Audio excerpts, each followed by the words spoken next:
Faly miarabantsika izay mijery an'ity vidéo ity indray dia marapa manokana an'ireo izay izao vao soratra naranao mpanaraka dia raha ohatra moa ka mbola tsy mpanaraka ny vidéoko ianao zany dia afaka manindry an'ilay hoe subscribe na hoe s'inscrire eo ambany eo.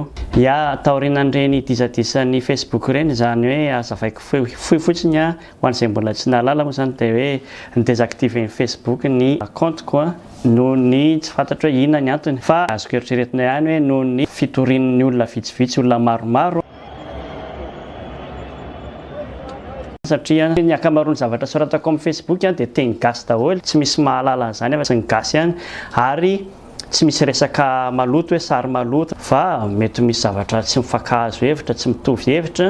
dia noho izay zany dia tsy maintsy nanao anazy dia izay no angalako ny loha hevitra androany hoe ny gasy matetika ory hava-manana ny gasy rehefa misy olona mitady ho lasalasa lavidavitra kely dia tsy maintsy misy misitony betsaka ny karazan'olona rehefa hitany ianao fa hoe mitrotra dia mpinitosika misy ny sasany raha ohatra ianao ka hitany hoe ianao no mahavita an'ilay zavatra bebe kokoa noho izy dia ampirisihany ianao fa ny gasy matetika tsy ohatran'izay fa raha vao ohatra ianao ka hoe hitany hoe mitady ho lasa lavitra dia ataony izay hitazomana anao raha ohatra ianao ka mitady hihoatra anazy dia ataony izay haminganana anao ohatran'izay zany gasy nefany tsy ny gasy rehetra ohatran'izay misy karazana gasy ohatran'izay dia le gasy le lazain'ny ohabolana hoe miavotsy feno zany hoe le tenatenany eo ny tapany any izy no mikobana satria tadidiko tsara mihitsy rehefa le mbola tely dia tsy manamana an'ireny ianao mifanampy ny gasy sady tsy mifampialina mihitsy mifamifanoa anarana ohatra fotsiny zao hoe mpivarotranana tena anisan'ny hitako hoe manana firaisan-kina indrindra satria raha ohatra ianao ka makeny Andravango ohatra ka mahita mpivarotranana anankiroa mifanakaiky tsy misy mifanipaka mihitsy indreo